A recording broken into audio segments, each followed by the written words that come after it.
दीपावली का पर्व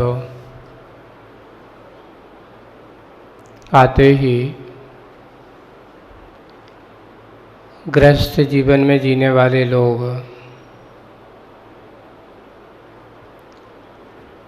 अपने बाहर की सफाई चालू कर देते हैं।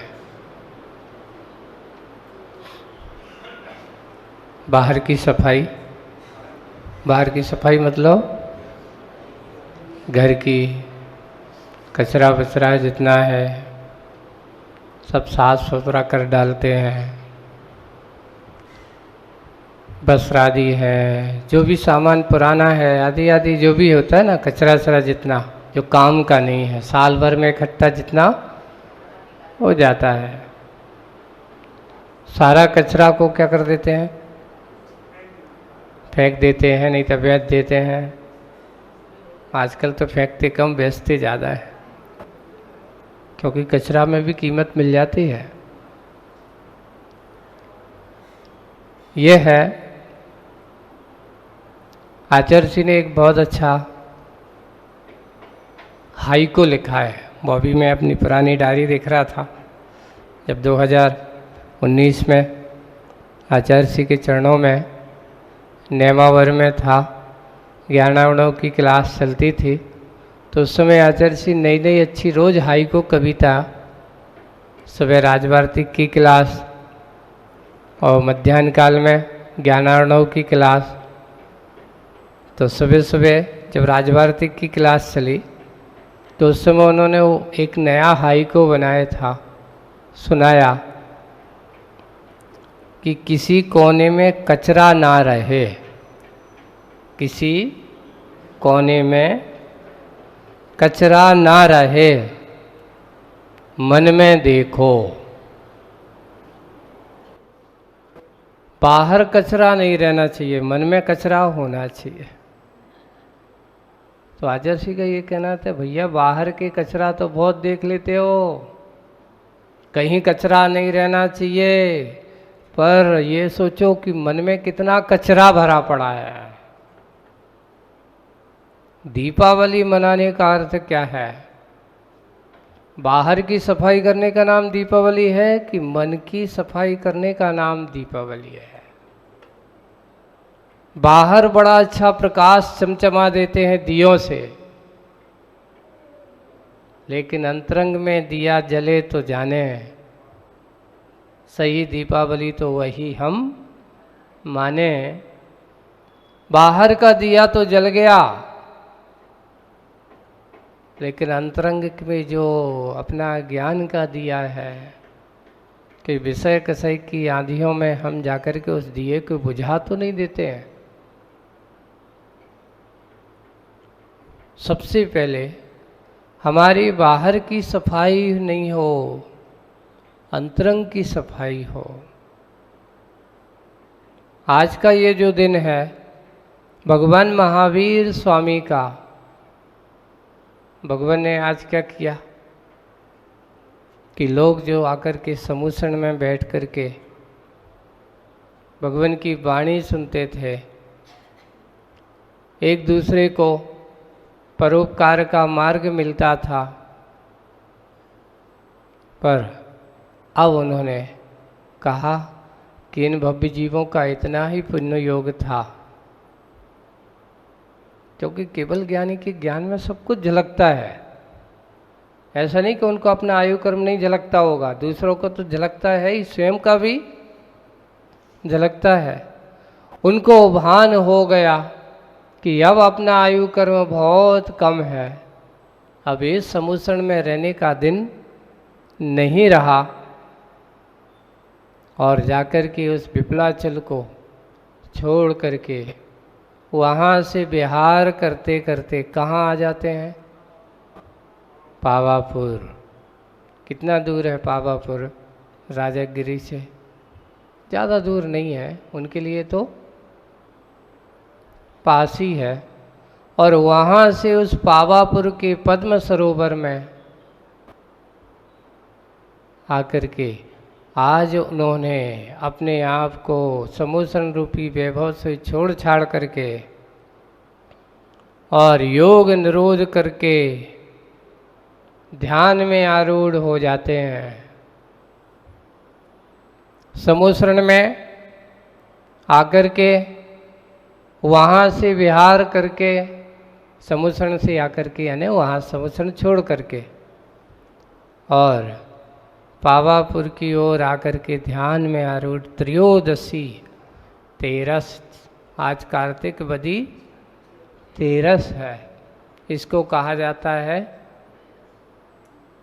समुसरण रूपी धन वैभव को जिन्होंने छोड़ा था कि जोड़ा था, छोड़ा था। और हम भगवान महावीर को मानने वाले हैं तो हम छोड़ने वाले हैं कि जोड़ने वाले हैं? देखिए, अगर हमारा छोड़ने का धर्म है तो वास्तविक रूप से महावीर के उपासक हैं। ऐसे समय में हमें अपने अंतरंग के विकार भावों का, राग भावों का, मोह आदि भावों का त्याग करना। हे भगवान, आपने तो समुसरण रूपी उतने बड़े वैभव को छोड़ दिया और मैं इन विषय कसायों की जंगल में फंस करके अपने आप को और मोही बनाता जा रहा हूँ। वीतराग धर्म को अगर हम मानते हैं तो सबसे बड़ा एक ही काम है कि हमें करना क्या है, अपने मन को निर्मल बनाने, मोह राग देश को किससे दूर रखना, इन विषय कसायों से दूर रखना। उसी समय मन में क्या करना चाहिए, कैसा करना चाहिए, तो एक और हाई को सुनाया था। उस समय उन्होंने लिखा था, मन तो रोको, मन तो रोको, चल फिर ना सको। मन तो रोको, चल फिर ना सको, बोलो ना बको, बोलो ना बको। अब होता है कि आदमी मन को नहीं रोकता, आदमी का शरीर काम नहीं कर रहा है, चल फिर नहीं पा रहा है, अब बैठा है, पलंग पे लेटा है और चिल्लाता रहता है, एक तूने ऐसा किया कि नहीं किया, ये काम हुआ कि नहीं हुआ। तो उन्होंने कहा मन को रोको। अगर मन नहीं रोका तो जीवन तन से चल नहीं पाओ या ना चल पाओ, पर मन से बैठे बैठे ना जाने कितने लोग कैसे कर्म का बंध कर लेते हैं, कैसे कैसे कर्म की आश्रव कर लेते हैं। सबसे पहले अपने आप को, इस मन को, इस विषय भोगों को, अपने आप को किससे दूर रखना, मन रूपी कचरे से, राग देश मोह के कचरे से दूर रखना, तब तो हमारा सार्थक होगा। सोचो, अहिंसा धर्म हमारे जीवन का सिद्धांत है। हम भगवान महावीर को मानने वाले अपने आप को बहुत बड़े आदर्श मानते हैं कि हम भगवान महावीर के उपासक हैं, भगवान महावीर को मानने वाले हैं। और हमारे भगवान महावीर स्वामी का सूत्र है कि कौन सा धर्म सर्वोत्कृष्ट है, तो उन्होंने लिखा, धम्मो मंगल मुक्तिटम अहिंसा संयमो तपो। सभी वही मंगल, सबसे बड़ा मंगल धर्म है जिसका नाम अहिंसा संयमो तपो। जो अहिंसा है, संयममय है और तपमय है, ऐसा अहिंसा धर्म को सबसे बड़ा उत्कृष्ट धर्म कहा। ये हमारे वीर भगवान की स्तुति करते हुए पूज्यपाद स्वामी ने लिखा है, देवा भी तस्य पड़मंती जस्य धम्मो सयामणो।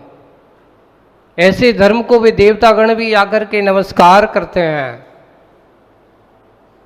ऐसे धर्म को वे देवतागण भी आकर के बारंबार उस धर्मात्मा को, धर्म को नहीं, उस धर्मात्मा को जिसके पास ऐसा अहिंसा धर्म हो, संयम हो, तप हो, वे देवतागण भी आकर के उसके चरणों में क्या होते हैं, नतमस्तक होते हैं।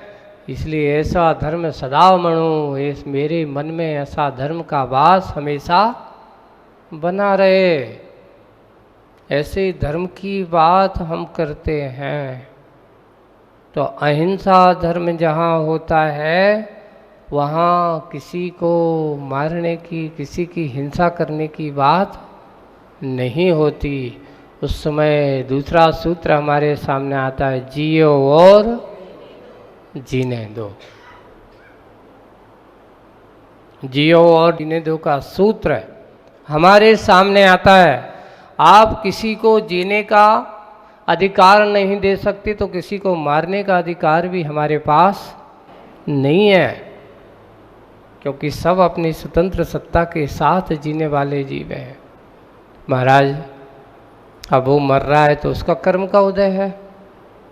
भाई एक काम करो, वो अपना मरेगा, पक्का मरेगा, कोई भी जीव मरेगा, क्योंकि जिसका जन्म हुआ है संसार में उसका मरण तो निश्चित है।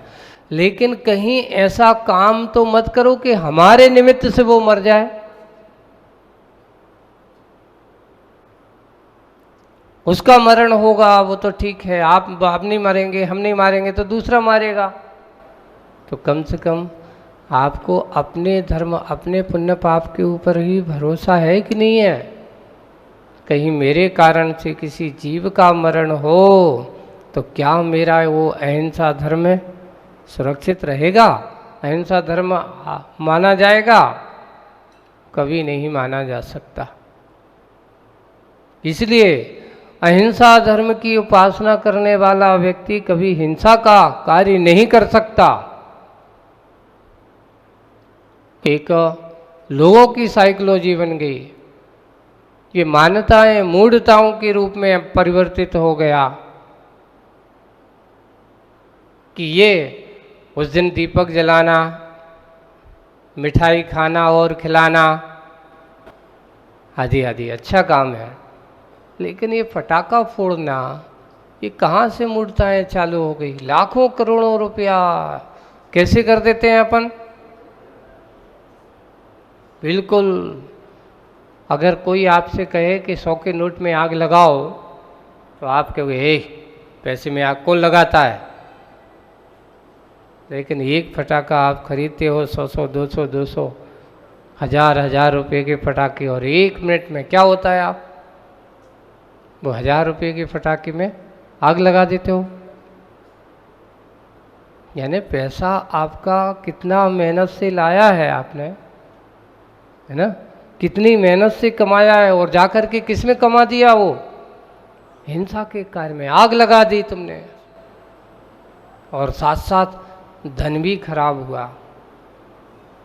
पाप का कितना बंध होता है। एक जीव को कितने सूक्ष्म जीवों की हिंसा होती है, त्रस जीवों की हिंसा होती है, संगी पंचेंद्री जीवों की भी हिंसा होती है। आज के न्यूज पेपर अभी हम आने के पहले ऊपर देखता था, अभी दिल्ली में एक छोटी सी चिंगारी उठी, सोफा सेट पे पूछी, यहाँ तक कि एक सांसद के घर तक पहुँच गई। अब सोचिए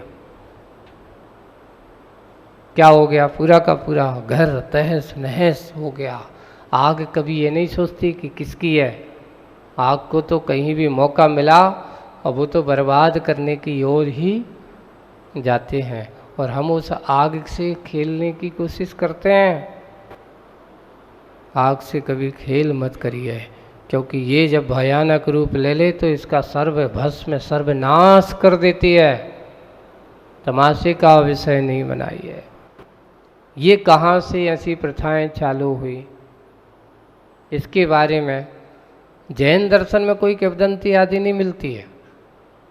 हम क्या है कि दूसरे की देखा सीखी मूर्ताएं, एक व्यक्ति ने गलत काम किया तो हम उस गलत को समर्थन करते। एक बात सत्य है कि ये भी आपकी मूर्ता, अरे वो कर रहा है इसलिए मैं करूँगा, वो नरक जा रहा है तो तुम भी नरक जा रहे हो, वो पाप कर रहा है तो मैं भी पाप करूँगा, ये पाप के कार्य है। इसके बारे में मैंने बहुत सर्च किया और उसमें एक किंवदंती मिली। सनातन धर्म में ऐसी कथाएं इस प्रकार की मिली हैं। एक प्रज्ञा पुराण करके एक छोटी सी बुक पत्रिका अखंड ज्योति में आती थी, तो उसमें ये कथा कि कहाँ से ये प्रथाएं मूढ़ताएं चालू हुई। तो हुआ ये कि उस समय ऐसे जो असुरी व्यक्ति हुआ करते थे, पहले लोग राक्षस व्यक्ति वाले जीवन जीने वाले होते थे कुछ लोग, तो क्या हुआ कि आए दिन जैसे जैसे अमावस्या आती थी अंधेरा हो पड़ता था और अंधेरी रात में असुरों की प्रवृत्ति बढ़ती थी। तो असुर लोग जो आते थे तो उन्होंने लिखा कि वो आकर के गांव में कोई बच्चे को उठा के ले जाए, कोई पुरुष को ले जाए, कोई वृद्धा को ले जाए और अपना उनका भोजन आदि बनाते थे। उन्होंने सोचा कि ये तो बड़ा ऐसा रहा तो हम सब लोग तो एक एक दिन सब क्या हो जाएंगे, नष्ट हो जाएंगे। तो बोले कि इस असुरी व्यक्ति से मुक्ति पाने का क्या उपाय है। ऐसे राक्षसों से जो इस प्रकार के नरभक्षी हैं उनसे मुक्ति पाने का क्या उपाय होना चाहिए। तो उसमें एक बड़े बुजुर्ग ने सलाह दी कि एक काम करते हैं कि प्राय कर वो अमावस्या की रात्रि में आता है, अंधेरी रात्रि में जब अपन को दिखाई नहीं देता तो क्या करना है। तो बोले कि इस बार पूरे गांव को जागरण करना है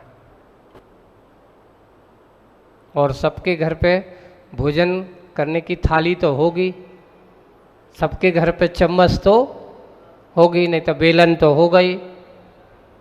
तो सबको अपने हाथ में क्या लेकर के आना है, अपनी थाली और चम्मच या बेलन आदि लेकर के आए और सभी लोग गांव के बाहर जहां से उसका आगमन होता है